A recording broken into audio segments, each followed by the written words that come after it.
and a 3, and a 2, and a 1. Hey there, everybody. Sensei Lex here, back with yet another episode of the Bro Tour. Today, I am beyond thrilled to be joined by the one, the only, of Spike Feeder's fame, Jim LePage, hailing out of Winnipeg, Canada, one of the Canucks' very finest.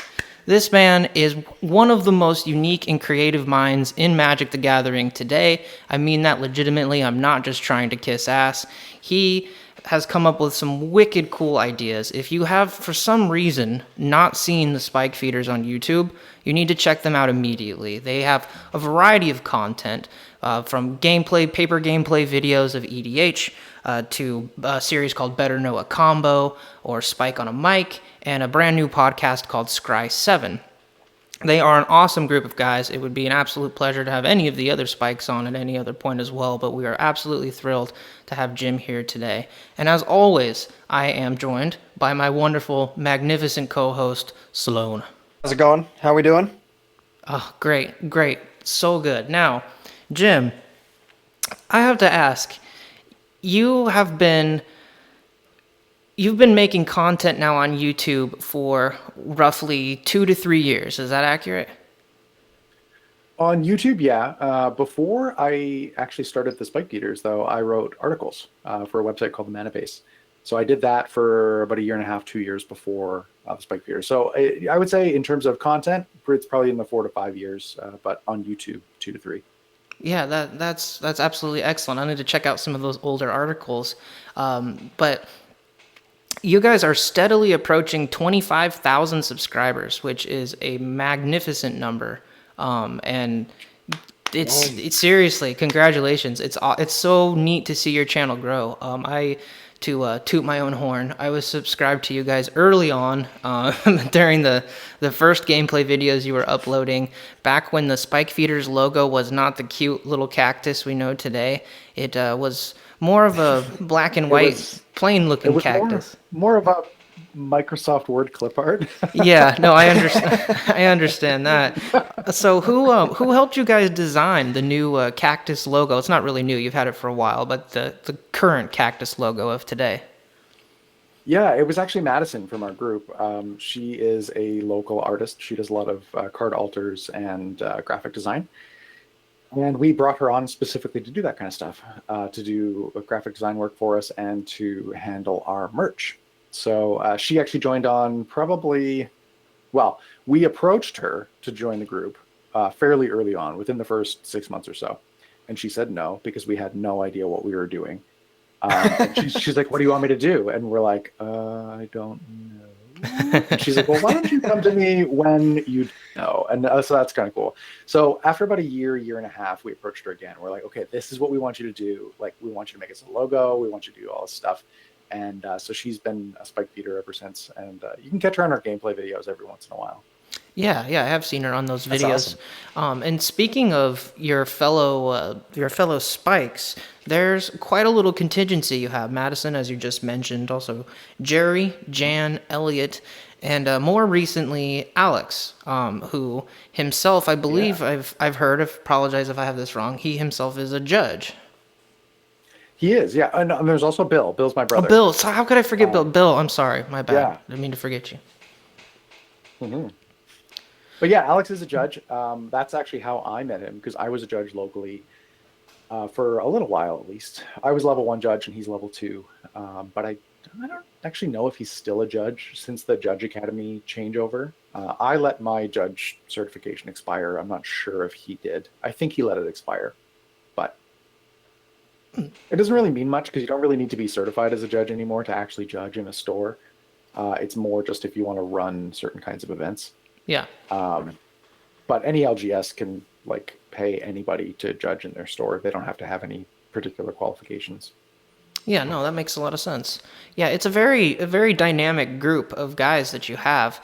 And how long have you guys been playing Magic together? Have you been friends playing Magic since before the channel, or was this something you started together and kind of just play for YouTube?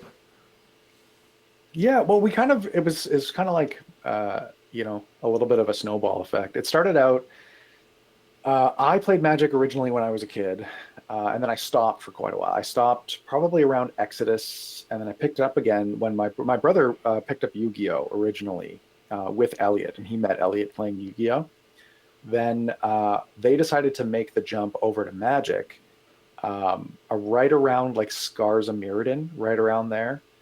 Oh, And that's a good place to come in too. yeah, actually, it was pretty wild. So that was when they decided to start playing Magic.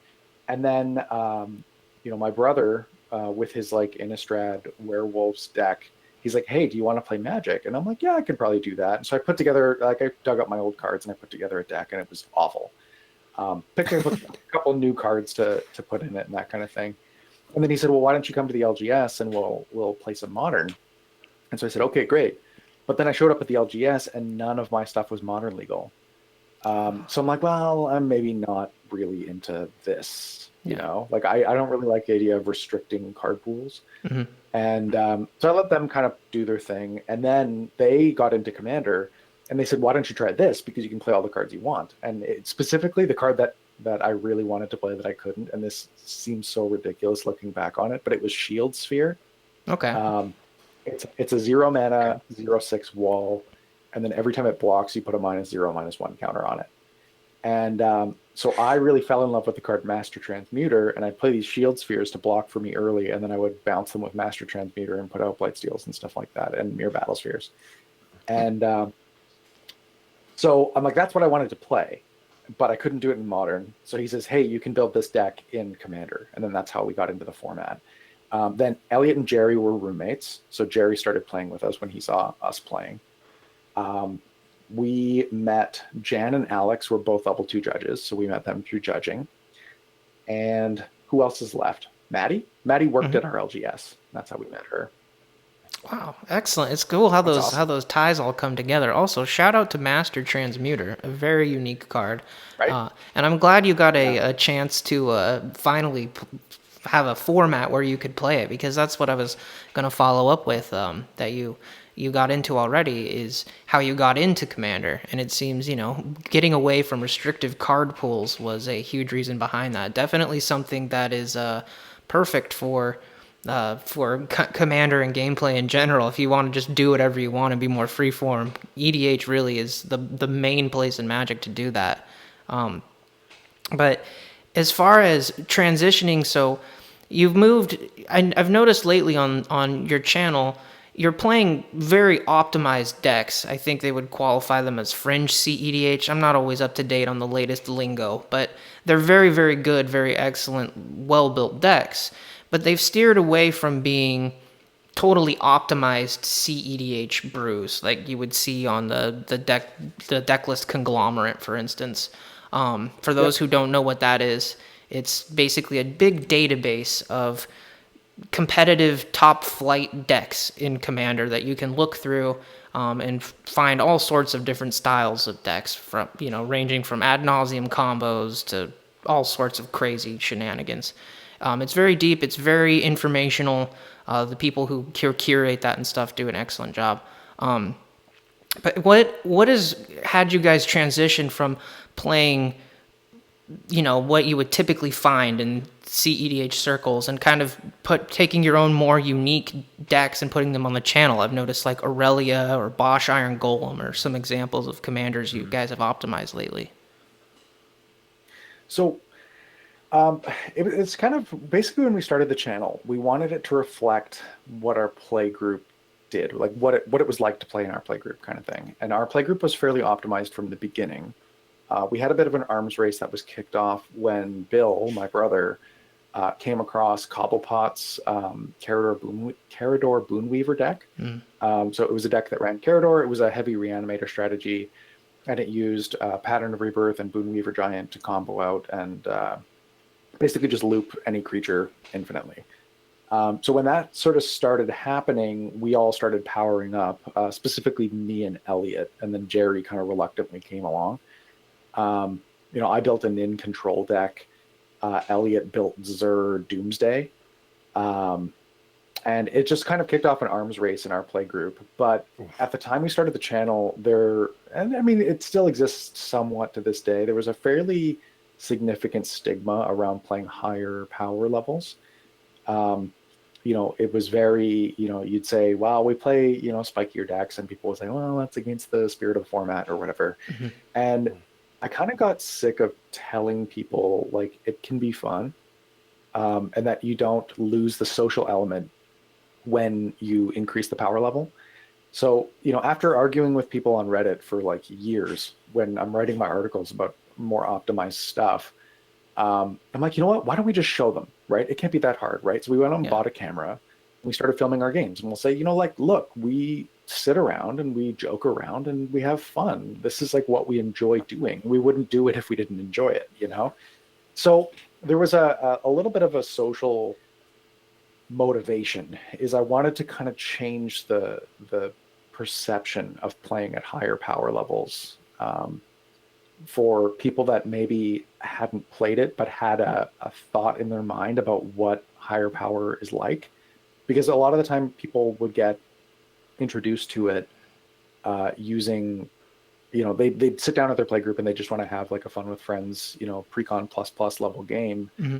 And then somebody comes in with their foiled out Kalia deck or their foiled out Narset deck or whatever, and ruin the night for everybody. And then that's their perception of higher power EDH. And it's like not really the environment that most people play in when they're playing higher powers. So anyway, we had some goals that we wanted to accomplish. And specifically, that's why we went with 3 camera angles to start. Like right from game 1, we had table talk baked into the game. We had facial reaction cameras and everything like that. It was a much more complicated production than we probably should have started with, but we had these goals that we wanted to meet, Yeah. Well, I think that's a big admirable thing though, is like, especially if you're going to go after something and something that daunting of a task as changing the narrative for literally an entire community. Because I'm guessing, so if you're talking like Narsets, Kalias, so did this all kind of happen around like 2015, 2016? It was around 2015, yeah. It was probably about 5 2015, years ago. 20. Yeah, and so especially then, Lex and I have talked extensively about this before, in episode 2 and even a little bit in episode 1, is that we feel like there was a massive, basically that's where the civil war of Commander was happening in EDH between casual and competitive, and it was always, shade being thrown either direction. But for you guys to go into it with the task of like, okay, not only are we going to make gameplay and create a YouTube channel and be able to put out, I'm going to say some of the most bomb.com sort of gameplay videos that were happening throughout that time. Because like Lex, as soon as he found you guys, he shot you over to me and he's like, this is what you're watching. This is what you're doing now. But not only going after that kind of task, but doing it in such a high quality and going after a high quality, was the mentality that you could do it, or is like, we're just hoping to? And I let me make sure I phrase that question correctly. Was the mentality more of like, we know what we're going to do is going to help change the stigma, or dear God, let this work, or else we just wasted the money? Well, so I'm going to tell you one thing that Prof, like from Tulare Community College, told me. I said to him, I feel like we're making this up as we go. And he said, we're literally all making this up as we go. Like every single person, even the people that do this full time, we're all making this up as we go. Yeah. Like, we started out, we had no background in this stuff, like no background in reporting, no background in broadcasting, anything like that. Our first episode was filmed in my dining room. Our overhead camera was a Sony camcorder that we bought, and we masking taped it to a hanging light fixture in my dining room.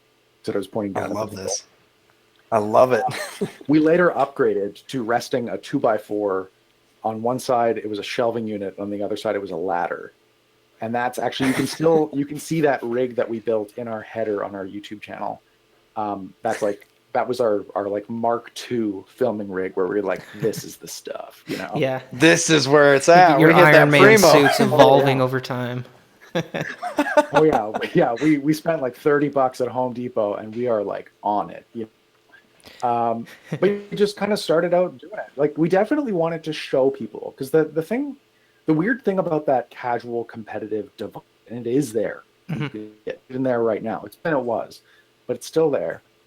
But the thing about it is, like, if you walk up to a random person in a command zone at a Magic Fest, right? Like say there's 200 people in the command zone at a Magic Fest.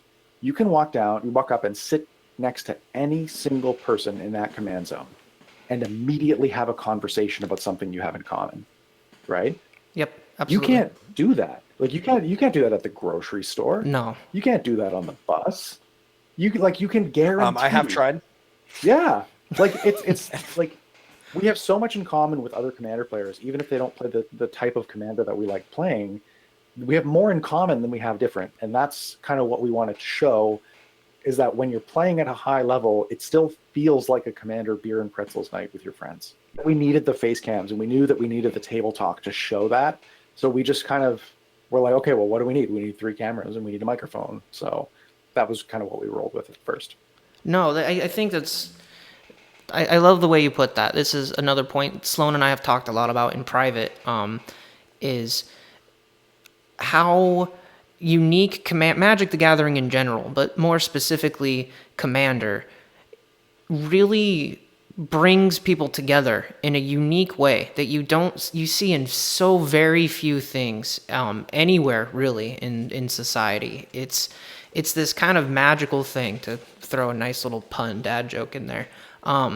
It's beautiful, really. And I don't mean to sound too cliche or whatever, but it's the truth. It's one of the few things in a world that's becoming increasingly more and more digital and steering people away from human to human connection.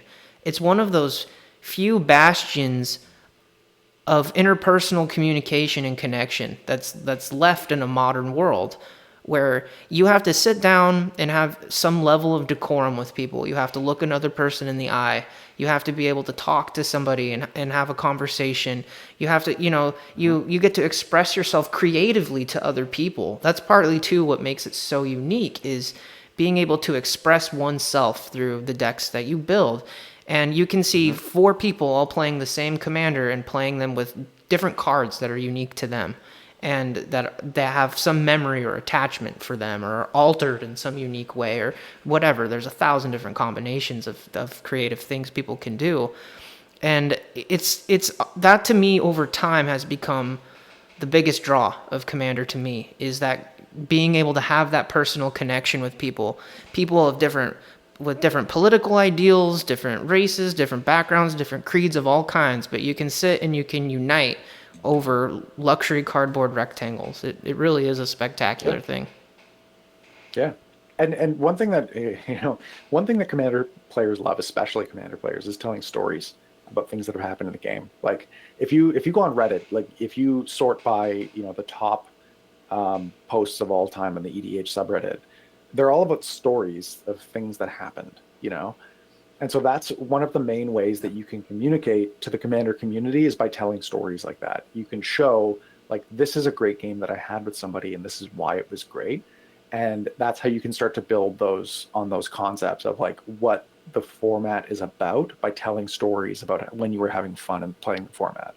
And I think especially now, having that ability to go back and kind of recant some of those things, given the world that we're in currently, having that ability to go back and recant good games, or being able to, even if it's just over the webcam setup, whatever it may be, having that now, I feel, is just crucial to, the sustenance. But it's so strange to me, because I had this weird feeling in my gut. I was like, April of last year, I was like, I think the game's going to take a big hit. It's going to take a really bad dip. I think it's going to be, it's going to be kind of quiet for a while.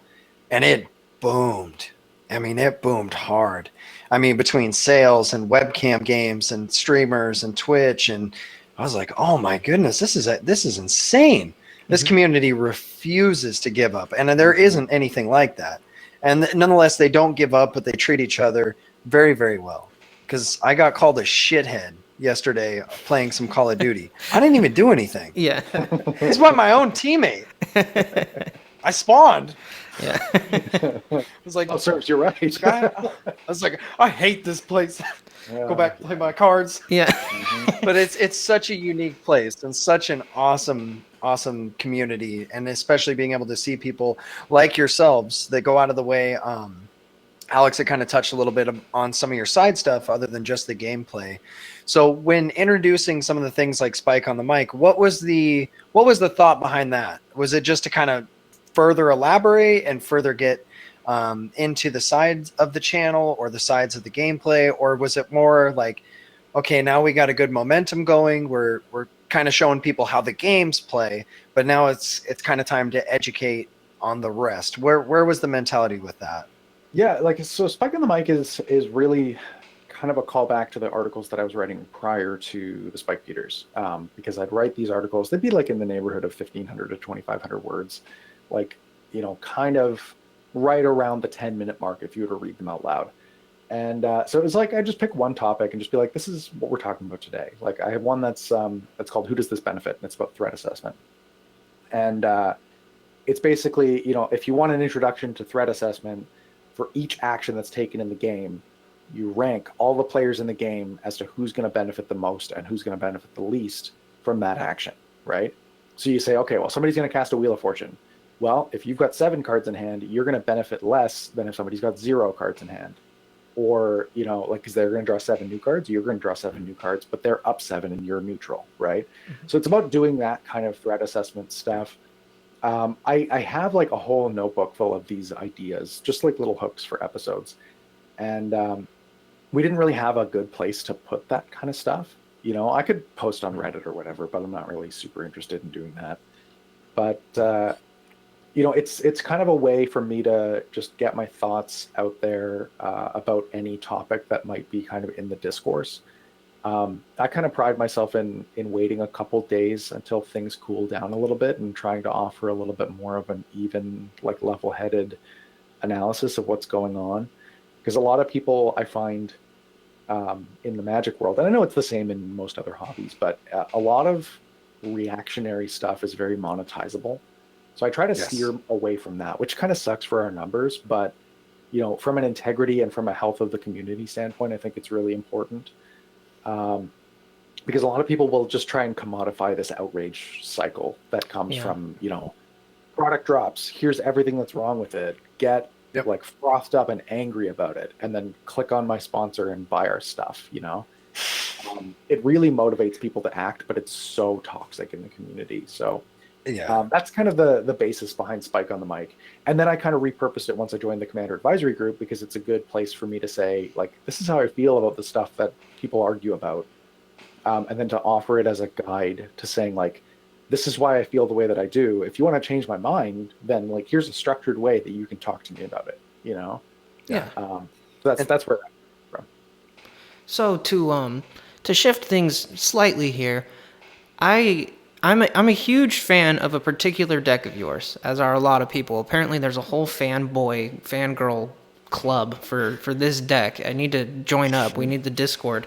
So it's a deck you've built and lovingly dubbed Aether Lich. Now this is very interesting because it plays with effects based on a card called Lich. This is a card that came out of Alpha. It's literally one of the oldest cards in the game. Just to briefly cover what exactly Lich does. Give me a second, I must get my notes. So, it has a lot of different effects here, so please bear with me. Does it ever? 4 black mana. Black, lots of black. As Lich enters the battlefield, you lose life equal to your life total. So right away we have a gem. You don't lose the game for having 0 or less life. So you kill yourself, but you don't really kill yourself because you're a Lich. Get it? It's flavorful. Whenever you're dealt damage, sacrifice that many non-token permanents. If you can't, you lose the game. Fun. And when Lich is put into your graveyard from the battlefield, you lose the game. Now, they've since updated this with cards like Lich's Mastery, a Nefarious Lich, or some other versions of this card that are also played in the deck, and they have similar effects, in some ways better, in some ways worse, or some ways just different. Now, I'm curious, what was your motivation behind building a deck like this? Because it's so mechanically unique. Yeah, well, it took inspiration from a couple things, but the initial kind of driving force behind it was I wrote a series of articles that were casual decks, so decks that were not intended to compete in the CEDH meta, but that were that used key pieces of competitive decks at the time as engines. So it was like, how fun can we make a CEDH engine? Because these engines are really solid. They're like good pieces to build around. But what happens if you put something else around them and not like the 80 competitive staples that every CEDH deck plays? So I built a few of them, actually. I built 4, just kind of as a thought experiment. One was a Derevi mill deck that uses Derevi with creatures that mill when they connect, and then it used Derevi triggers to untap Gaia's Cradle and millstones like Keening Stone and that kind of thing to mill people out. I built a Storm deck, but it was Gravestorm. So instead of Jaleva Storm, it was Jaleva Gravestorm. Nice. And it was like a zombie deck. I built, what was the other one? Oh yeah, this. So I actually built 5. One was a 65 land ad nauseum deck that So cool. basically takes advantage of the fact that lands don't ping you off ad nauseum. So you can draw, like, even if you're at 35 life, you can draw like 65 cards. And then you play Seismic Assault and you just throw lands at people to kill them. So like degenerate. Yeah, it's like a build your own Borborygno, so it's kind of a vibe to it. And then the last one was a Flash Hulk deck under Riku. And I've actually recently reassembled this deck, and I'm playing it as like a Rule Zero commentary of like, you can play banned cards if you want to. So I'm still playing Flash. I was just about to say, rest in peace, Flash. Yeah, Flash is mega banned, but I still play it anyway. I've played it on the Rules Committee stream, and they love it. So it's a Flash Hulk deck, but instead of getting like Breakfast Hulk or whatever, like instead of getting the Breakfast combo, you get all of the creatures in the game with 0 casting costs and Perforos. And then they all enter at the same time. And you just like chunk everybody for like 30 damage because there's 15. And then every once in a while they release a new one like Rogue Rack. And you're like, great, addition to my 0-drop deck. So put that right there. Yeah, and then so Aetherlich was based around Aetherflux Reservoir. And I'm like, well, what can we do with this? And then Lich's Mastery was released, and I'm like, ooh, that's a combo. Yeah.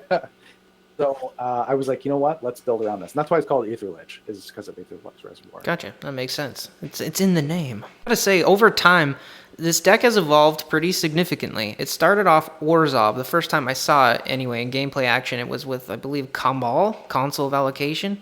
Sorry if I got your name wrong, Kambal. And then you shifted it over and made it 3-color, white, blue, and black. And now, since it's become 4-color, it's had a green added to the color scheme. What's been the motivation behind switching it over and adding those additional colors in the sense of blue and green? I think the original, the combo list that you're referring to might have been a separate list. It's similar. Oh, my bad. Yeah. But I believe that deck that we played on our channel was called White Nauseum, which, by the way, don't Google that because it's disgusting. Like, warning to the viewers, do not Google White Nauseum. You won't find the deck. You'll find something very gross. Anyway, of course, now people are going to do it because that's just how they do it. They're totally going to do it. I have to Google it now. It's rough. No, don't do it. Don't do it. But anyway, that was an ad nauseum deck that used life gain triggers. And then basically, so rather than kind of reducing the CMC of your deck, you increase the amount of life that you gain throughout the course of the game to make your ad nauseums bigger. But I've kind of been going back and forth. Esper is like the core of the deck. It's mostly actually a white-black deck. It's mostly Orzhov. In fact, like even the iteration that I'm playing right now, I think is like over 50% white. And then obviously black for Lich effects and that kind of thing. But it could very easily play under Zur, and I think it would be very effective under Zur. But green, the problem is that it's an Orzhov deck that plays a lot of white Pillow Fort pieces and then black finishers, but the black finishers have like 3 or 4 black pips. So if you want to have any chance of landing an effective lock or effective combo or whatever within the first 20 games or 20 turns of the game, you need green fixing basically. So that was kind of why I added green. It has a little bit of cute synergy with Timna and Kaidel, because Timna, if you don't land something effective early, Timna just accelerates your deck. And Kaidel, once you end up popping off and drawing a bunch of cards, then Kaidel can tap for a whole bunch of mana and you can cast stuff with it. So Yeah, very, very sweet. So transitioning from there, we have a little side topic we do. We call it the Magic Minute. What a wonderful name. I'm going to insert our little jingle here because I'm the editor and I have the magic ability to do that. It's a magic minute.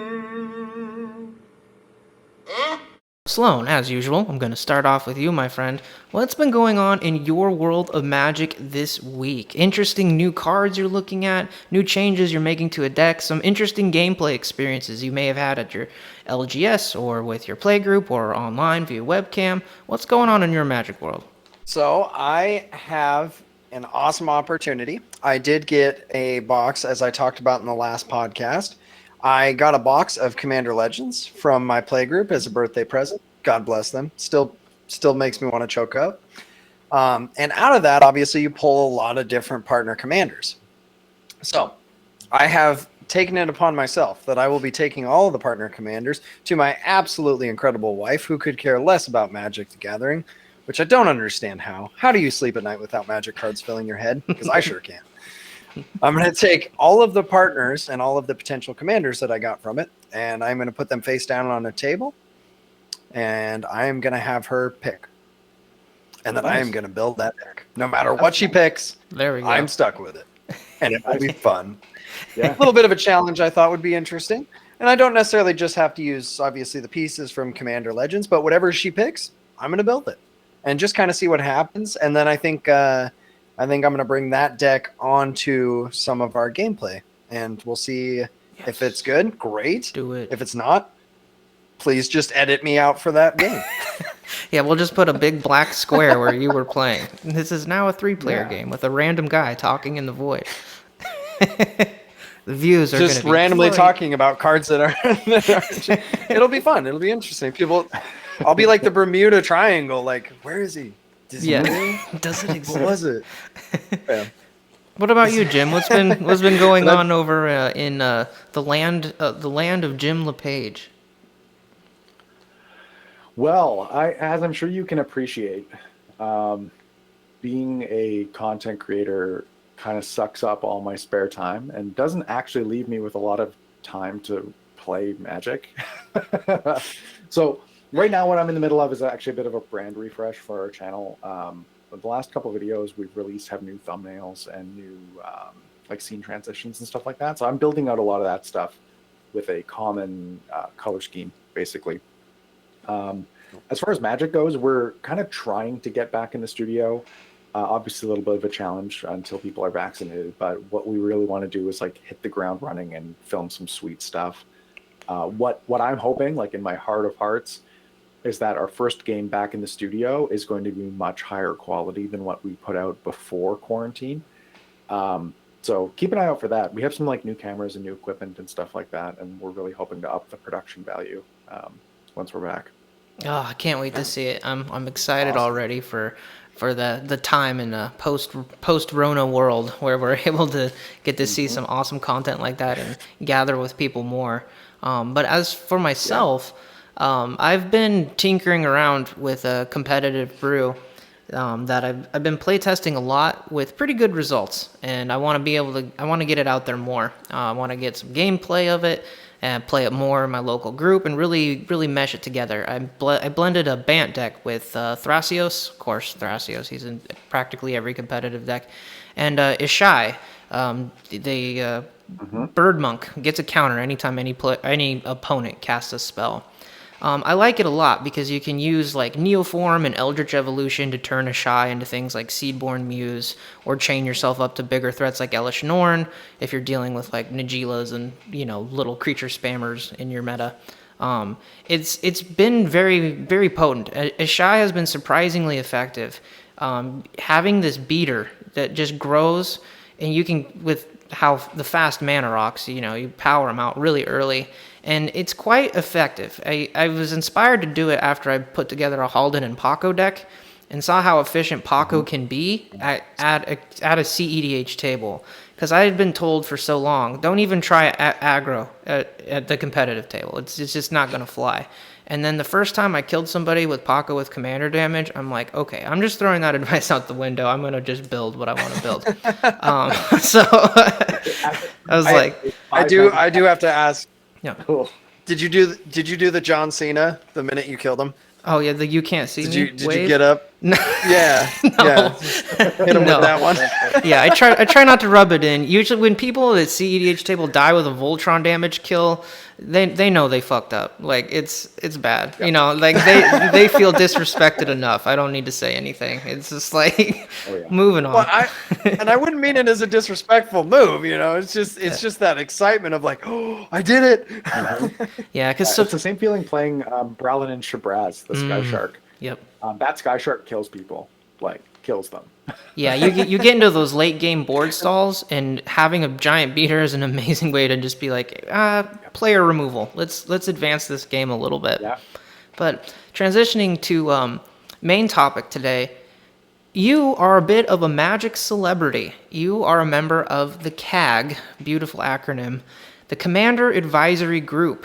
So this is a group of people who, in a very big nutshell, and you'll elaborate on this further here in a little bit, I'm sure, essentially you give advice to the Rules Committee. And for those who may not know, the Rules Committee is a group of people, including Sheldon Menery, who is essentially the creator of Commander as a format. And they are the people who manage the ban list, they manage the philosophy of Commander, they run the show, so to speak. And so I wanted to ask you, what does it feel like being on a list with people like Josh Lee Kwai, Rachel Agnes, let's get my names list, Shiv and Bot, Charlotte Sable, Olivia Gobert Hicks, just to name a few. How does it feel to be a Magic celebrity? It's pretty wild. It's like, obviously I've looked up to a lot of these people forever. Like, the one thing, like the first Magic Fest that I ever went to was Las Vegas 2019. And I'd never been to a big Magic event before that. I've been to like local 5Ks and that kind of thing. But I had been talking to Olivia like a little bit beforehand. I'd been playing on her stream before that.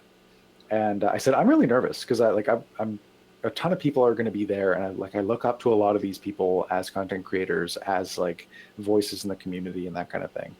And Olivia said to me, don't be nervous. I know everyone and you know me.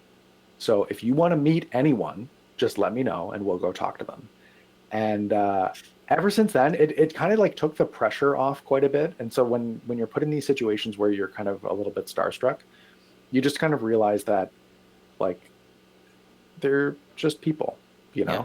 You treat them with respect and you treat them. And one thing that I found too is that the more you treat people like people and not like celebrities, the more receptive they are to like hanging out with you and listening to what you have to say and that kind of thing. Like they're people. They have like they go home and they have dinner with their families and all that kind of stuff too, right? Like anyway.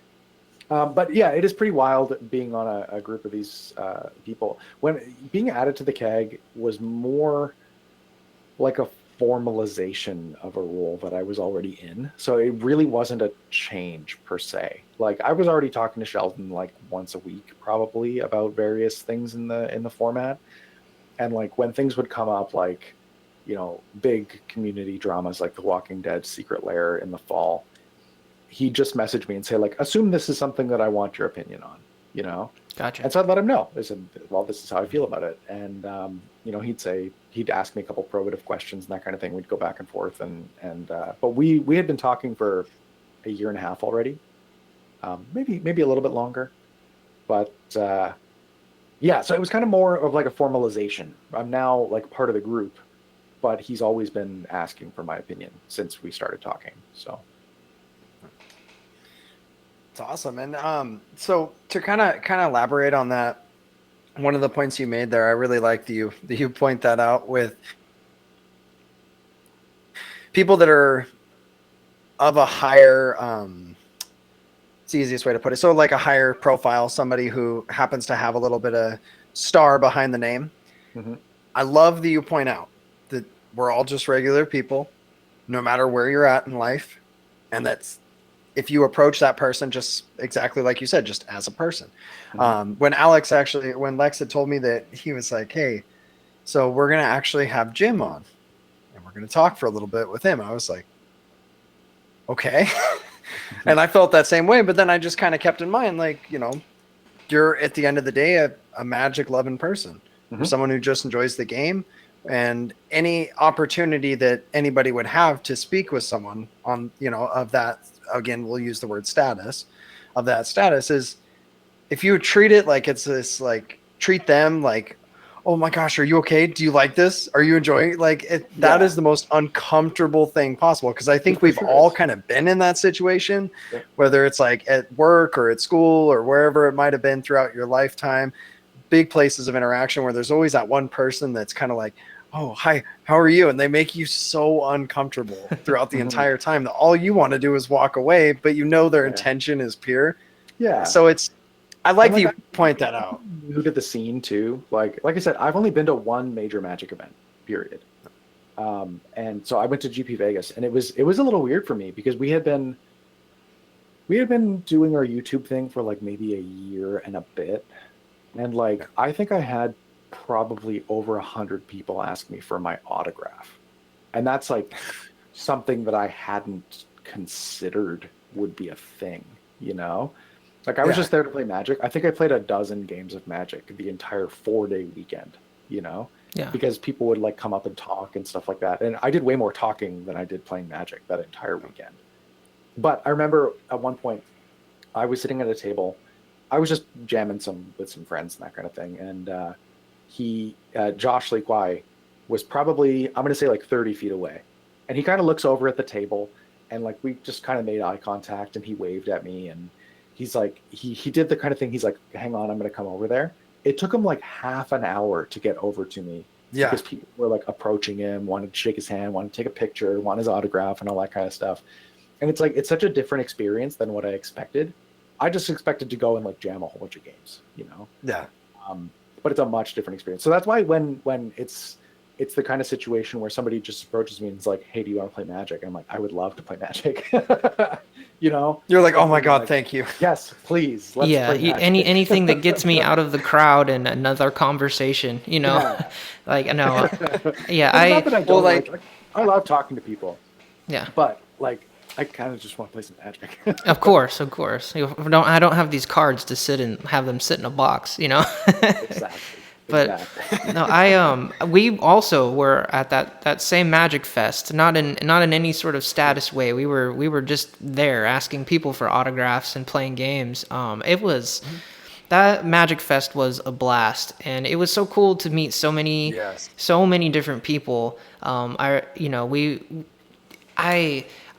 can't wait for the time when Magic Fests start again. Hopefully that is a thing that happens in the near future, and we're able to have meetups like that again, because I would love, now that I've been doing this and I've had the unique opportunity to be able to talk to people like you and other content creators out there, I feel exactly what you're saying, much more confident, and just, we're all just people. Just talk to people. Don't be so awkward and weird about it. We're all here just to play a nerdy game and have some fun.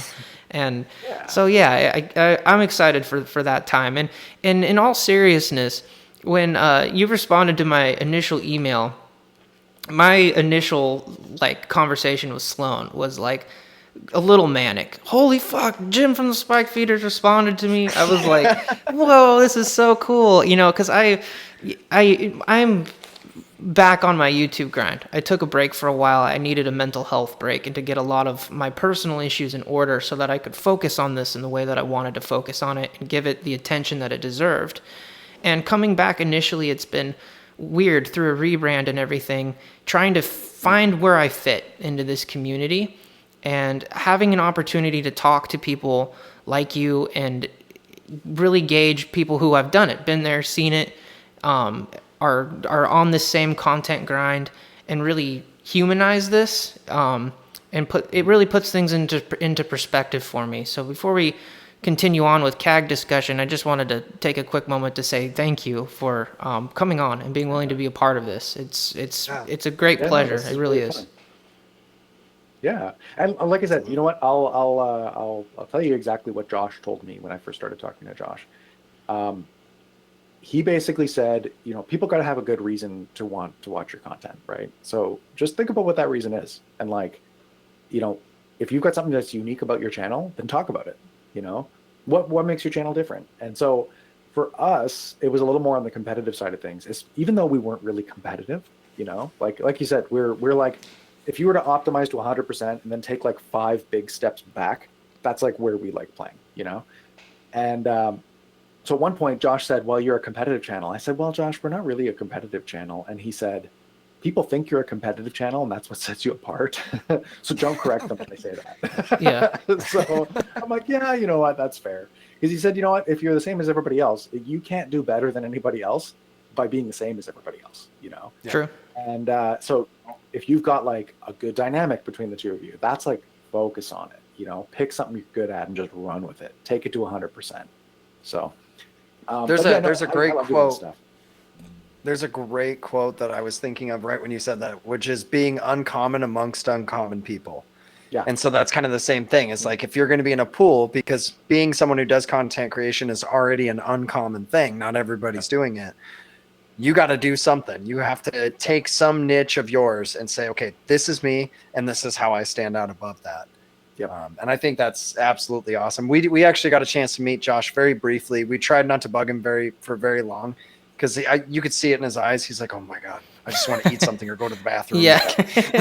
He had this look, but it was a really cool opportunity, and he actually recognized our area code. We were wearing T-shirts with our area code on it, Oh yeah. and he noticed it, and he was like, "Oh, you're from Idaho," and we're like, "Oh my god, do you know that?" And he's like, "Yeah, I grew up not too far away from there." And I was like, "Oh, it's so cool." But yeah, he was a really cool person, and that was something that was really, really big with the idea of kind of collaborating with other content creators throughout the next few bro tours and stuff like that, was the opportunity to sit down and talk to people, but also remembering that no matter where we sit in alignment with each other, just remembering that, you know, give them a chance to just be them and don't really worry about the big stuff. Although you might have those moments where you're like, "Oh my god, okay, they're coming." And like it's important to get excited about things too, you know. Like on the one hand, it's like, okay, you gotta treat people like people, but on the other hand, it's okay to be excited too, you know. Like we have tons of situations where we're like, wow, you know, Gavin Verheyen was on our stream. That's kind of pretty cool. You know? Yeah, it is cool. He gets off, and all of you guys just kind of go, "Oh my god, oh my god." Yeah. Take a moment to take some deep breaths. Did that really just happen? Oh my god. Yeah. Gavin? Huh. Yeah. No, but Because I think that kind of keeps us human. yeah, it does. I'm really curious though. I don't really know the inner workings behind the relationship between the CAG and the rules committee. How often are you guys in coordination with each other? Is it like you were saying, you know, you message Sheldon and you back and forth every week or so? Is it like that with each individual member? Do you have like group meetups, or you like scheme the future of Commander? What's it like? How sinister is it behind the scenes? So prior to me joining, there were kind of formal meetings, and there's a rules committee Discord. It's like a private Discord specifically for this purpose, where the rules committee has a channel, the commander advisory group has a channel, and there's a shared, like a joint discussion channel. And prior to me joining, it was more of a formal, like, let's have a quarterly meeting, or like for every set release, that kind of stuff. We'll talk about what's going on in the format. Now it's a lot more unstructured and open. It's more like I would say that there's a pretty decent discussion that goes on maybe once a week, where somebody will just toss something in the chat and say, what does everybody think about this? You know, like I brought one up a little while ago that was like, centered around color identity. And I know a lot of people think about hybrid mana when I talk about that, but I just tossed it out in the chat. I'm like, what do you think about this? Why is this card different than this card? You know, and I reached out to a few of my local friends to say, like, you know, less experienced friends, to say, hey, what do you think about this card compared to this card? And we just had a bit of a discussion about it. Nothing really came about it, but it's kind of more of a consistent, like, gauge what the community's talking about, gauge what the community's feeling, And then it's a little bit more active around set releases where people are like, hey, what do you think of this card? You know, like Commander Legends, obviously the boogeymen that came out of Commander Legends were like Jewel Lotus, Hull Breacher, Opposition Agent. And so we're like, well, what do we think of these cards? And then we all chime in. But the Commander Advisory Group is less of, it's not really like a discussion group that is intending to come to consensus, right? So there's nothing about the Commander Advisory Group that says we all have to agree on things. And in fact, we don't agree on a lot of things. It's more intended to bring a diversity of thought to the table. So, you know, if you look at the makeup of the rules committee, it's Toby Elliott, it's Scott Larrabee, it's Gavin Duggan, and Sheldon Menery, right?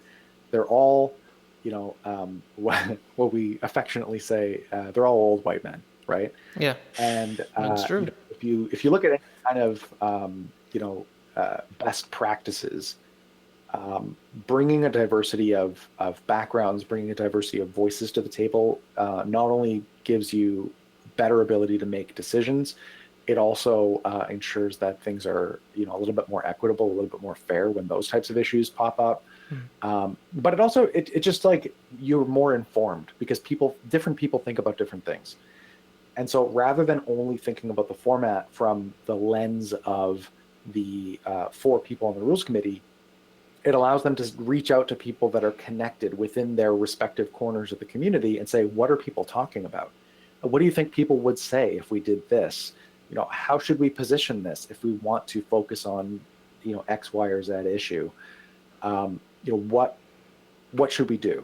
And so they don't always take our advice. Like nobody in the Commander Advisory Group has a vote on anything that happens in the format, but you know, we are very much encouraged to just chime in with things when it comes up. So it's kind of an ongoing dialogue, if that makes sense. Yeah, that makes a lot of sense. So when you guys were coming together about, and specifically if it's all right that I ask, when you guys were coming together about Commander Legends, and obviously the big 3 where everybody and their dog dumped gasoline all over the fire that was Jeweled Lotus's preview, and boy, that turned into a mess real fast. That was getting sticky. That was it was rough out there for a couple of weeks. But when you guys go into situations like that, and it just seems like the most recent to memory, when you guys go into things like that, or like Omnath, Locus of Creation, you know, those big cards that get spoiled that look like they can have a lot of potential to warp a format or anything.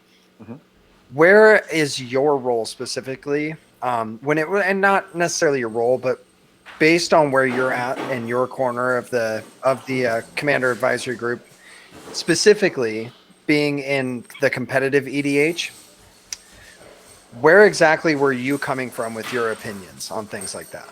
Yeah, I'm glad you phrased it that way because, like in general, I'm not going to comment on anybody else's opinions. Of course. There is like an NDA situation going on. I can tell you anything that I said, but I can't tell you anything that anybody else said.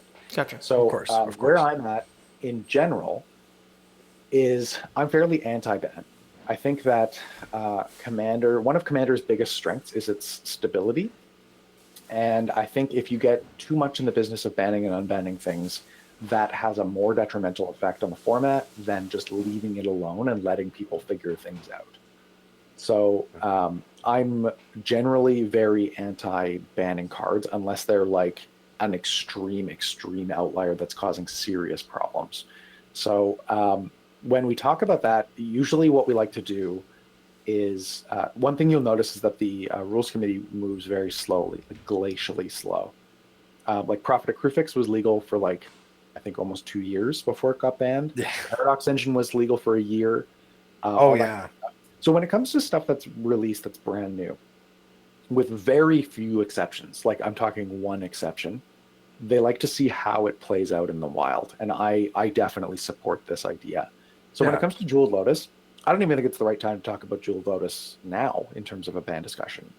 Right. Let's like wait and see how people actually end up playing with it. Because I think quite frequently that like outrage commodification cycle gets going and people say, we're really mad about this. This has to be banned right now. It's going to be the downfall of the format. And it's like, well, people say that stuff about almost everything that happens in Magic.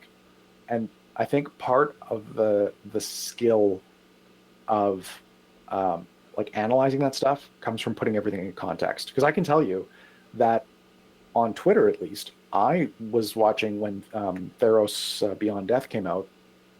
People were like, "Well, Nyxbloom Ancient's too good. This is going to be too good. It's going to be, it's going to produce giant mana for everybody in the format." And then now you look at it and it's like, well, when was the last time you saw somebody play Nyxbloom Ancient? Yeah. So like, I've seen it once. yeah, I think Magic players are notoriously awful at assessing cards without having played them first. Yeah, that is very, And, very true. Yeah. Like, I mean, Like it, that. and it happens all the time. Like, you look at Siege Rhino, and people said, well, nobody's going to play Siege Rhino. Maybe once Polukranos rotates, and then Siege Rhino becomes like a format-defining card for the better part of like the entire time it was in Standard. And in the same way, when people look at cards, I think cards can look a lot scarier than they feel when you play against them or when you play them, Yeah, it's so easy to get caught up in And that I hype machine too of like, sorry, Sloan, I didn't mean to cut you off there, but Oh, no, you're fine, it's so easy to get caught up in that hype train too initially. Of I remember very well that Jeweled Lotus discussion. Everybody losing their minds, like it's going to ruin the format. I've had chats I'm in, people saying I refuse to play against any deck that runs this card. Like it was harsh. I was like, geez, this like it's good, don't get me wrong, it's a great 0-drop mana rock, but I've seen it in action. I've played it in a couple of decks. I've played against it now many times. It's good, but it definitely is not format warping in my humble opinion. And I think that people have such a visceral responses to things that they don't really understand or haven't seen. And I love it's seen in action. And I love that point that you were making about the rules committee letting cards just go into the wild and seeing how things shape out. Because I've been hearing for years now that we need to ban Cyclonic Rift from virtually every casual player I know. But every time I see the card played or play the card myself, you don't win every game that you get that card. I would wager I lose more games where I'm using that card anyway. So it's like we're overloading it at least. So it's just funny that there are these things and the responses that people have to these cards that are good, don't get me wrong, but they're definitely not ban worthy. Everybody wants to ban everything all the time. Yeah, and so that's usually like I like to put things in that kind of context, right? If somebody comes to me and says, "Hey, I think we should ban whatever card," right? Or I think we should unban whatever card. The general onus is like assume that I have 10 other people telling me to do the exact opposite, because that's usually the case. Is the Magic community rarely agrees on anything, right? So if you want me to ban Cyclonic Rift, but I have even one other person telling me don't ban Cyclonic Rift, why should I listen to you and not them, right? And so you've got to make a good argument. Usually that's got to be rooted in the philosophy document. So you would say, hey, this is the philosophy of the format, which is kind of an analog for this is the type of play environment we want to create. And then why is this ban consistent with that type of play environment? And then would the disruption that is created by banning the card be worth whatever benefit we might get out of it? So I know Josh says this quite a bit on the command zone, but is the juice worth the squeeze, right? Especially when it comes to unbanning cards. Okay, people want to play with this card, but what benefit do we get from it being legal? And then would the disruption that comes from unbanning it be worth the benefit of having it unbanned, right? So it's kind of a structured way to look at it. But it kind of puts the onus on people, because it's really easy to say things online. Well, okay, we should ban Cyclonic Rift. But okay, so why should I listen to you specifically if I have other people saying, I explicitly don't want you to ban Cyclonic Rift? Because you're not the only voice in the room, right? Yeah. It's kind of a tough discussion to have, because I think a lot of people tend to put the most vocal voices higher up in the food chain, if that makes sense. Mm-hmm. Like the reaction to the Secret Lair of the Walking Dead, and I might catch some flack for this, so edit it out if you want, but with the Secret Lair of the Walking Dead, the reaction online in specific spaces, specifically Reddit, was like viscerally negative, right? A lot of people didn't like it. I wasn't a huge fan of it. I'm not going to quit the game over The Walking Dead being legal, but but a lot of people, like, they got to that point. Like, Reddit got whipped up into a frenzy, and they ran a poll that ran around on Reddit, and 30,000 people said, we think these cards should be banned. And so they approach the rules committee and they say, look, here's a poll that says 96% of people think that The Walking Dead could be banned. And it's like, well, that's just Reddit, though, right? Like, Reddit's not the only Magic community that's out there. It's not even the biggest one. But, like, what does Twitter think? What does Facebook think? What do all these places think? A lot of people like The Walking Dead. They're not out there, posting online and arguing with the people that hate it, because they're just out there buying the cards and building decks around them. Yep. If WotC releases a product that I like, I have no motivation to go out online and argue with the people that hate it. Why would I subject myself to that? Yeah. Yeah. So I think a lot of people will kind of look at their own corner of the community and say this is representative of the format as a whole, and that could not be further from the truth. So it's a tough conversation to have, because it comes off as a little dismissive and condescending. But it's really important to know that the Commander community is enormous, and it's far from monolithic. Yeah, and that's really important to state out too. Is that it definitely can seem like, oh, we're being dismissive of anybody that's on the, I know the number system, we're all kind of collectively coming to the agreement the number system of powers is dead. Like, at this point, we're just like, I win by turn 6, and you're like, oh, okay, I know you're playing. We're cool. But anybody between the 1 to 5 bracket, or the 5 to 7, or the 7 to 8, or the 9 to 10, I definitely wouldn't say it's dismissive at all. I think you have a very, very important role, and I think that you speak for a very large portion of the community, considering that 2015 Civil War that we had mentioned earlier in the podcast, it's not gone, definitely not gone, but it is subsiding largely, and I think largely in part because people are realizing, like, okay, my Tristani life gain deck is cool. Mm-hmm. But it is not fast. Because I just got thrashed by a Najila deck, and upon asking him how much he spent on that deck, he said, I spent as much as you did on your Tristani deck. Yep. And he's like, so I think people are learning that you can speed up, you can play more competitively, and you don't have to do it with some, whopping budget. Now, if you want to play, traditionally, if you want to play at the top end of the tiers and you want to play at the highest level, then yeah, it's just like playing high stakes poker. You're not sitting down at a $5 table like you're going to play for $1 million. You're going to go play and pay a lot more, and that's okay, as is natural. But yeah, The Walking Dead was something that was something when you mentioned the anger, it seemed like all the communities together, whether it was from the casual community all the way up to a very competitive community, everyone kind of seemed to have a take on it. But I personally think, why have a take? Just don't play it. Yeah. Why? So, I do see the argument. I mentioned this in one of my Spike on the Mic episodes recently about IP crossovers. Like, I definitely understand the argument. I'm not thrilled with the fact that they're doing IP crossovers. It's not my favorite thing. I don't like, so I'm in a little bit of a different situation, because I know a lot of people care very deeply about lore and immersion and story and all that kind of stuff. I do understand the idea that, like, different types of fantasy are different, and they're not necessarily always compatible. Of course. Like, if you take a high fantasy whatever and you transport them into, the year 40,000 as an example, that it looks a little out of place, and I get that. But I do think that people have been calling, this next thing. Actually, Prof did a really great video about it, about this is what's going to kill Magic, right? Mm-hmm. At one time, it was foil cards.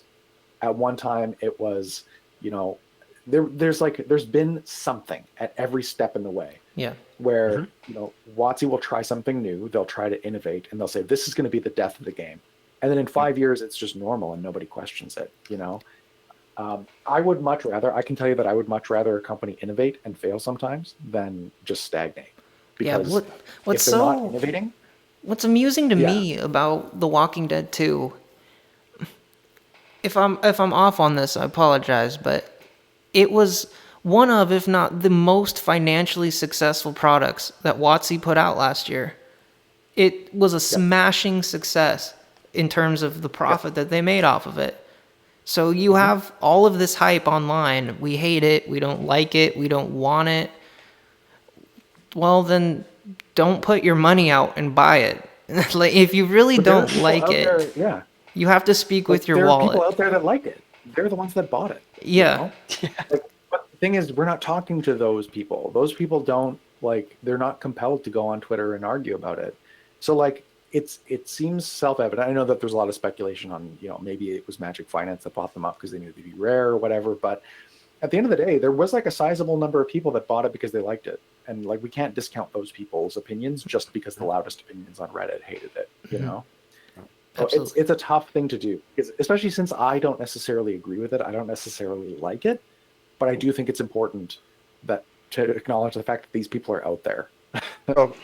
But I was gonna say to those people, because like I enjoy the show The Walking Dead. I've been watching it since the very beginning. Now, if you ever follow the show, the last few seasons have been absolute garbage. Basically, no spoilers, but just terrible. The show went a really bad direction, and things are getting weird.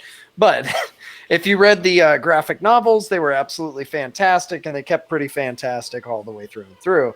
So there are people that would want to collect that. Like when I showed my wife, she's also a large fan. Again, she doesn't care about this game, but the cards, she's like, that'd be kind of cool. She's like, that'd be cool to own and like put them up on a shelf, because I got her an artist proof at GP Vegas, actually, of someone who did a cover of The Walking Dead, and they did a picture of Rick Grimes and Daryl. And so she was like, oh, this is so cool. And she's like, those cards would go really good with this.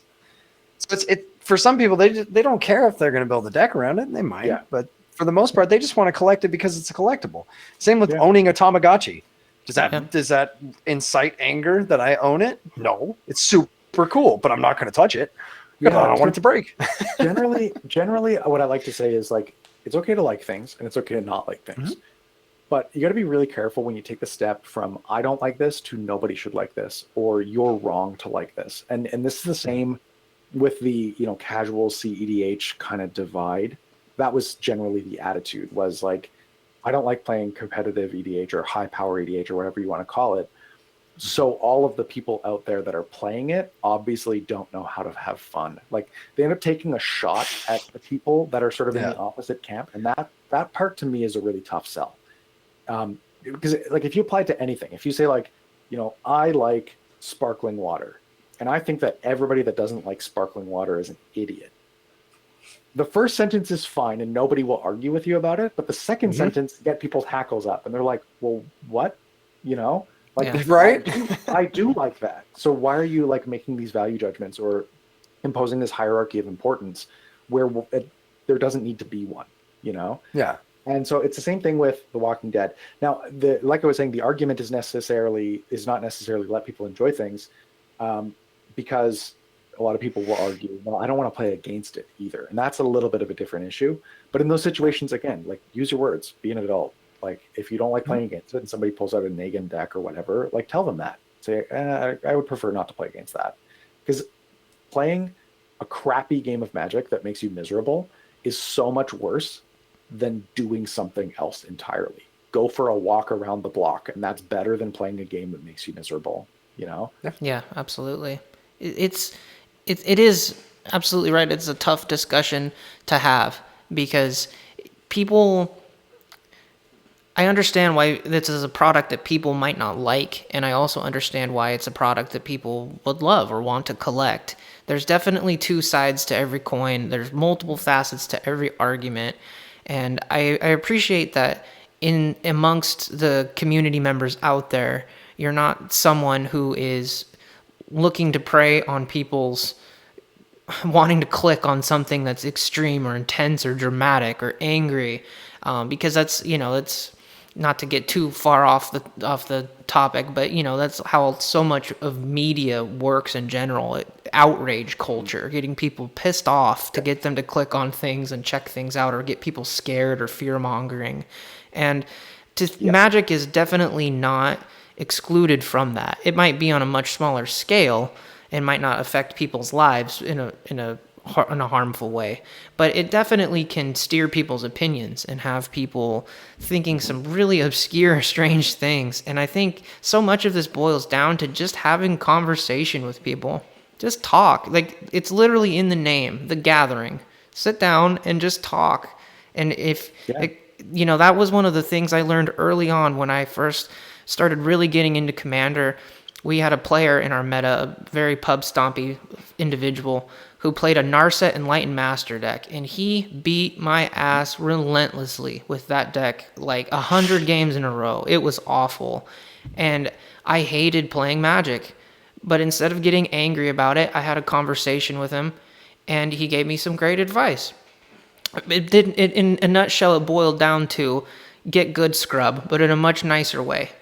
And he's like, look, this is what I like to play, and I enjoy having fun. I don't enjoy having fun because I'm winning all the time. I enjoy having fun because I love these cards. He's showing me cards that he had altered by different artists and stuff. It was a deck that was personally meaningful to him. And when I saw that side of it, I went home and I literally Googled how to beat Narset Enlightened Master. And I just started scouring through Pyroblast and Red Elemental Blast and Pyroclasm, and I built a Jund deck that was basically, the deck was kill Narset. And when I came back the next week, that's what I did. I beat the ever-loving crap out of that deck ever since that game. And I transitioned that attitude and took that to have a conversation. And when I brought that mentality, it not only did it give me a sense of like personal strength and accountability, to the Narset player, we developed a respect and a friendship and a rapport with one another, because game recognizes game ultimately. And this isn't to tell people do the most competitive thing. I'm just saying, don't be afraid of power, and don't be afraid to take a walk in somebody else's shoes and maybe ask them why they enjoy the things that they enjoy, and you just might learn something. Yeah. And I think you touched on two really, really important issues. Like, one is everybody has a responsibility to curate their own play experience. That's my number one thing, right? That you can call it rule zero, you can call it whatever you want. But at the end of the day, you're the one playing the game, and you have a certain amount of control over the number of the people you play against, the cards you play with, the cards you play against, and the attitude that you bring to the table, right? Like, if somebody combos out, ask them a question about their deck. People love talking about their deck. It gets people in a good mood. It gets people talking. And even if you lost that game, it's not the end of the world, right? Like, everybody loses games. You lose 3 games for every one you win, if everything is even, right? So that's the first thing. The second thing is that people can have differing motivations for playing Magic, and it's really important to acknowledge that and respect it. Because, like, as an example, I care more about the mechanics of the game. I think that's reflected in my deck building, is I really like really weird card interactions, right? That's what motivates me. I want things to interact in a really weird way. I want people to ask questions. I want people to ask me to read my cards to them, that kind of thing. Love that. That's not what everybody plays the game for, right? Somebody might be playing the game because they want to play Sisay, and they want to assemble the entire crew of the Weatherlight because they love reading the books when they were a kid or whatever, right? If that's what they're looking for, they might not be the best person for me to play against, because I don't really care about that much, you know? But you have a personal responsibility to do that, and you do that by using your words and talking to people like an adult. So I'm glad you touched on those things, because I think that they're super important. See, and I think in your role especially, and not only your role with the Commander Advisory Group, but your role with YouTube in general, because you do have a prominence, and you have a big voice. You have a voice that people, when you say something, they're going to listen. And even if they don't always go, well, I 100% agree with that, or I 100% understand right where he's coming from, they will listen no matter what. So it's kind of funny, like, we're talking about doing it with 3 other people at a table. Most of the time you have to have that discussion on a, 20 to 15,000 person level at any given time. Yeah, it's a lot.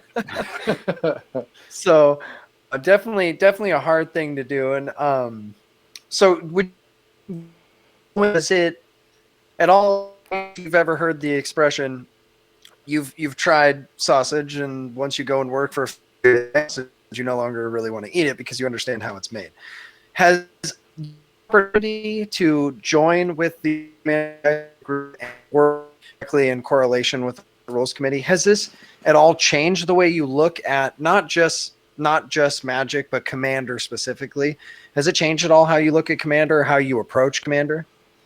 That's a really good question, actually. I would say it's more that I've found a group of people that like talking about the minutia of the format as much as I do. So, like, not everybody wants to talk about like psychographic profiles and people's motivations for playing Magic, and like some people just want to play Magic, you know. But they don't necessarily want to talk about the social interactions that people have, or really weird edge case rules scenarios, right? But there's now like a group of 13 other people that I could just toss a discussion topic in a Discord server and we can have an hour-long discussion about characteristic defining abilities and that kind of thing. Like really, really corner case stuff. So I would say it hasn't really changed the way that I look at the format or my enjoyment of the format, but I think that it's kind of opened my eyes to the fact that there are sizable communities that are like only partially engaged. So these are people that like as an example, right? I own the board game Settlers of Catan. Mm-hmm. I play it maybe once a year, maybe. It's on my board game shelf. I know how to play it. I know the rules and everything like that. I know the strategies behind it and all that kind of thing. But I'm not on message boards talking to people. I'm not following the tournament scene globally. I'm not like plugged in. I'm not listening to podcasts about it and all that kind of thing. There's a lot of people that play Magic that way. They'll go and they'll pick up a couple commander decks and they sit on their board game shelf, and it's a game, one of many games that they play, you know. There's a bunch of people that are partially engaged where they're kind of aware that there's a greater scene around it, but they're not really part of it. They don't go to Magic Fests. You know, they go to their LGS maybe once every other month to pick up cards. They might buy a box of the new set to play with their friends, like all that kind of stuff. They're not the type of people that are like spending 20 hours a week on Twitter arguing about whatever. But I would say that being in this group kind of opened my eyes to the fact that there is a large community that fits that description. And like, you kind of have to make decisions with them in mind as well. It's not just, whoever talking online. It's not just me talking online, So it's a little bit humbling because the format is a lot bigger than a lot of people realize, I think. No, it really is. I've had the unique opportunity to play Magic in a lot of different places. Several spots in Europe and now here back in the US, all over different states in the South and in the Northwest where I'm originally from. And it's pretty eye-opening just how many people are playing this game. And I can't believe it took until basically last year for people to come out and really start saying, yeah, Magic's the most popular format that, in the game, in all of Magic the Gathering. I was like, dude, I knew that when I started playing in 2015. You go to the game store and there'd be 40 people there on a Commander night. They wouldn't get turnouts like that for FNMs, They'd have it was amazing to see, and to see how much further it's grown. And I think too, the discussions like these are so important ultimately for the health of the format moving forward, because as we've seen with Commander Legends, WotC is not afraid of pumping power into EDH. They're just gonna throw shit at the wall and see what sticks. They're just like, here's a Jeweled Lotus, here's a Hull Breacher, here's a Jessica's Will. They just don't care. We're gonna make it and you're gonna like it. And we have to be prepared for these discussions moving forward, because there's going to be a lot of groups that are going to be having lots and lots of power coming forward, and more powerful cards and effects. Like if people think, Strixhaven's going to be juvenile stuff, or Modern Horizons 2.0 is going to be, little bulk rares everywhere, which I certainly hope not. But they're going to be stunned when they see some of the powerful effects. So the last Modern Horizons brought us Urza and Yawgmoth and the First Sliver and Sasay Weatherlight Captain, just as a few examples. Who knows what's coming down the pipeline? we have to be ready to be mature and be adults and actually discuss what our expectations are, and not be afraid to speak our truth out there and say, hey, I think things are a little too powerful, or I think people should step their games up and not, cry about it all the time. So we're getting near the end here, but what we mainly wanted to do, Jim, was give you an opportunity. Is there anything that you'd want to share with the community as large, or anything like that, just moving forward? Because we're in that weird flux between webcam and hopefully slowly getting back into LGSs. Is there anything you want to kind of send out into the community to share with them that they can carry in their play groups and in their heads as we go forward into this great year of Commander? We got some good stuff coming out. Let's get it. We got a good year coming. She coming, aren't they? Yeah. So I would definitely say, I think the best piece of advice that I can give to anybody out there playing Commander is think about the best Commander night you've ever had, whether it was with your friends, with strangers, at a Magic Fest, whatever. Think about the best time you've ever had playing Commander and pick that apart and break it down into components, right? Was it because people were laughing at the table? Was it because something really weird happened? Like maybe your deck did something that you never knew it could, or somebody was playing Krark's thumb and managed to equip Krark with his two thumbs or something like that. Like just something dumb happened or whatever. Or maybe you were playing Plane Chase or whatever it is. Best EDH night you've ever had. Break it down into components. Make a bulleted list. And say, what can I do to make more nights happen like that, right? It could be, maybe you want a tournament and you want to, chase, power level and make your deck better so that you're going to win more tournaments and that kind of thing. Whatever it is, know why you play Magic, right? If somebody asks you, what do you love the most about the format? What do you love most about playing Magic or playing EDH or whatever? Know what that is, and and assess the actions that you take against whether it's going to make that stuff more likely to happen, right? So if it's that you want everybody to have a good time and they're laughing and stuff like that, well, maybe reconsider playing something like Hull Breacher or Opposition Agent, because that tends to lead to the opposite thing happening, right? So it doesn't necessarily mean that you have to power down all your decks or anything, but when you're building a deck, say, is this going to make one of those awesome Commander nights happen? Or is it just because I want to build something that wins? And there's nothing against winning. If that's what you want to optimize for, then that's great. If that's the best time you've ever had playing Magic is winning as much as possible, go ahead and do it. But when you're building Commander decks, it's a collaborative experience. I think it was Toby Elliott once told me that we don't necessarily have opponents in Commander, because the experience that we're chasing is a cooperative one, right? Mm-hmm. It's more like D&D, where even if you're like up against somebody else, what we're looking for is mutual enjoyment in the game. And think of what it means for your play group, and then take active steps to make more of that stuff happen. I like that. Yeah, like that. Jim. Lex, once you got again, anything? Yeah, I just wanted to give a sincere thank you. Thank you for coming on today and for being a part of this. This podcast has been a dream of my brothers and I for years now, scheming on trying to make this work and exactly what we wanted it to be. And it's having the opportunity to have people like you on and anybody that we've collaborated with so far. It's been an absolute pleasure. Thank you for taking time out of your day to come and spend some time down in the dojo and hang out on the Bro Tour. And I am sincerely thankful we have a voice like yours on the Commander Advisory Group. It's nice to see more competitive CEDH minds being a part of that process and helping to bring some balance to, the people who are shaping the format as we move forward. I'm definitely looking forward to see how things shape up coming in the near future, and the kind of discussions that you guys are having, tracking things through articles and stuff like that. Yeah, it's been an absolute pleasure. Thank you so much for coming out today. Yeah, thanks for having me on. This was really great. We should do it again. Yeah, I would love to do it again. Absolutely. But yeah, as always, everybody, for signing out here, I have been Sensei Lex, joined by the wonderful Jim LePage and my amazing co-host Sloan. I would like to say, stay safe, stay classy, and we will see you next time.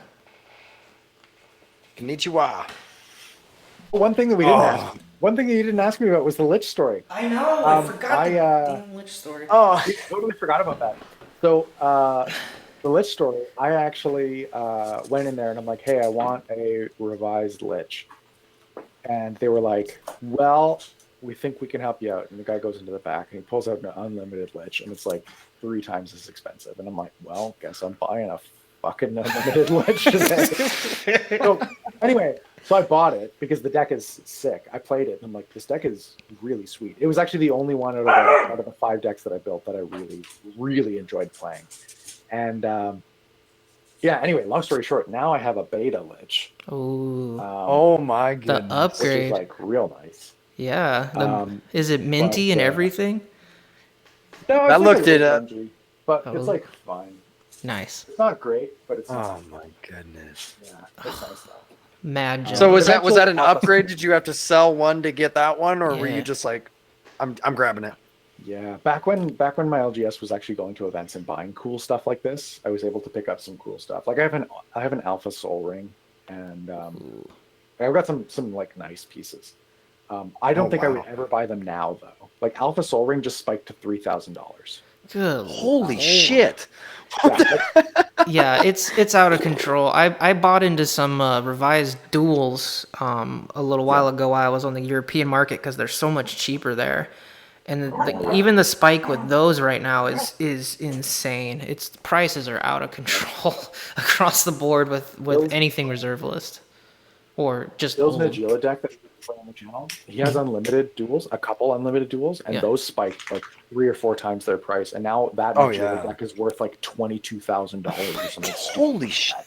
What the fuck? I know. What are people doing? That's my car like 7 times over. You could buy like an unlimited plateau for like $400 or $500, and now unlimited plateaus $2,500, and it's like, okay, well, like Yeah, it's crazy. the only thing that's keeping me from selling all this shit is like I want to play in events again, and I don't want to have decks full of proxies to play in events, but like it's so tempting to just sell out of all this stuff. It's so expensive.